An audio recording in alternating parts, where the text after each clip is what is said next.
Sobat Nova, kembali lagi di video Versus bersama dengan aku Acik. dan Agni. Ini kali ini kita memperdebatkan soal keuangan. Betul. Karena kita ini harus jadi orang yang pintar atur uang. Yoi. Tapi kalau misalnya ada pada kondisi yang kita tuh lagi nggak punya cash lagi, ya pokoknya kebutuhan mendesak gitu. Ya. Kamu lebih pilih pay later atau kartu kredit? Kartu kredit. Jadi mungkin kita kasih tahu dulu bedanya ya. Kalau pay later iya, itu kan iya. kita membeli sesuatu tapi kita bayar nanti langsung lunas. Betul. Gitu. Kalau kartu kredit Ada angsurannya, ada jadi angsurannya. ada tenor cicilan. Gitu. Oke. Dan dengan begitu kamu tetap memilih Kartu kredit lah. kartu kredit. Karena kita mulai dari argumen kartu kredit ya, Sobat Nova. Kartu kredit itu kan bentuknya fisik, ya kan? Tidak mudah hilang karena kita akan selalu menjaga itu. Ngerti gak sih? Kayak kita akan selalu aware dengan barang itu, jadi kita simpan baik-baik entah di dompet atau mungkin di lanyard gitu ya. Ini lebih aman. Secara kelihatan gitu bentuk fisiknya. Oh, ini uang digitalku adanya di sini. Bukan uang itu utang. Ya sama, pay later juga utang kan. Iya sih. Tapi Sama justru kan? menurutku itu kelemahannya nih, karena kalau pay later itu kan dia udah full online, full digital gitu. Nggak kayak kartu kredit yang dia masih menggunakan fisik. Nah, pengajuan pay later itu juga lebih mudah dan longgar gitu ketimbang kartu kredit. Oke. Makanya pengisian data dokumen itu full dilakukan secara online dan termasuk foto diri, kartu identitas atau mungkin yang gini, yang foto perlu gini ya? nggak perlu juga kayak ada survei-surveian gitu. Iya sih, tapi ya kartu kredit kenapa harus ada survei? Karena memastikan bahwa si kreditur ini itu nantinya akan bisa membayar. Kalau pay later kan jadinya numpuk semua orang pakai, bisa aja nanti terjadi kerugian gitu loh. Dan kalau misalnya kita ngomongin limit ya, maksudnya limit awal dari pay later dan juga kartu kredit, menurutku lebih banyak limit untuk kartu kredit. Karena kalau misalnya pay later kan kayak paling 1,5 juta atau mungkin ada yang 2 juta gitu kan. Kalau si kartu kredit itu bisa sampai angka puluhan juta. Jadi menurutku untuk pebisnis mungkin ya itu jauh lebih bisa berguna kalau pakai kartu kredit daripada pakai pay later. Kalau pay later kan kalau misalnya mau dapat limit yang lebih tinggi itu kan harus kayak rajin bayar atau disiplin pembayarannya, terus punya riwayat transaksi pay later yang baik gitu. Beda kalau kartu kredit mah dari awal aku mau kredit 20 juta atau 30 juta bisa gitu, nggak menyusahkan kayak pay later yang harus limitnya juga kecil karena penggunaannya tuh nggak untuk skala masif gitu, untuk yang kecil-kecil kayak yang belanja baju gitu.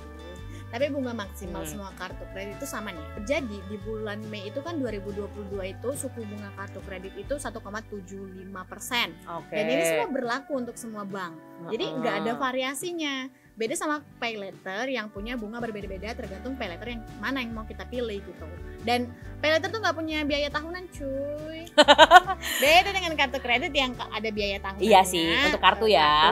Terus nominal biaya kartunya itu pun kan beragam tergantung kita pakai kebaikan bank-bank yang memberikan gitu ya. Oke. Dan ya tergantung juga kartu kredit yang kita gunakan.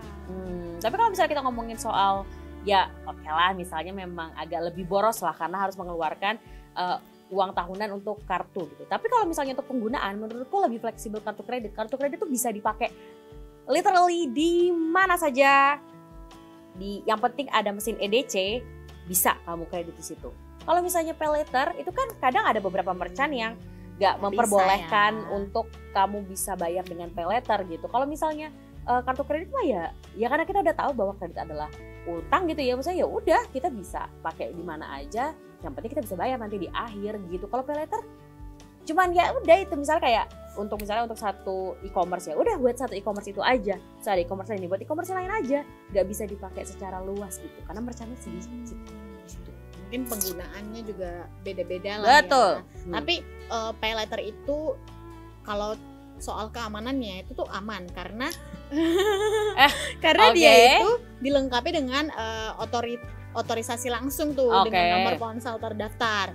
Jadi ada OTP-nya yang akan dikirimkan ketika kita akan melakukan transaksi gitu. Jadi ya aman. Kalau kartu kan gesek. Hey, halo Sobat Nova. Untuk para pengguna kartu kredit coba boleh tulis di dalam kolom komentar. Pasti kamu setuju juga bahwa si kartu kredit itu juga sama, keamanannya tuh juga terjaga. Karena kan tadi kita pakai mesin EDC, terus juga harus masukin password atau masukin PIN gitu ya. Jadi sebenarnya sama-sama secure, cuman mungkin secure-nya millennials gitu ya, secure yang agak lebih generasi-generasi di atas tuh beda. Kalau secure yang kita kan biasanya kayak OTP tadi, one time password kan. Terus kalau misalnya yang kredit kan tinggal biasanya ini juga bisa digini nih. Kalau misalnya pakai handphone kan bisa dilihatin orang gitu. Tapi ya intinya sama-sama secure.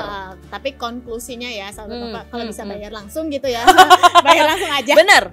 Terus pastikan kita tidak menggunakan pay letter atau menggunakan kartu kredit dengan kebutuhan yang konsumtif dan tidak produktif. Terus gitu. makanya jangan gegabah gitu loh. Kayak baru lihat dikit cuci mata langsung. Harus secara bijak ya. Pokoknya jangan, kalau bisa bayar langsung atau bayar yang menabung aja dulu gitu ya. Karena memang pay letter itu pay letter atau bahkan penggunaan kartu kredit itu nggak jarang malah buat kita jadi boros. Benar.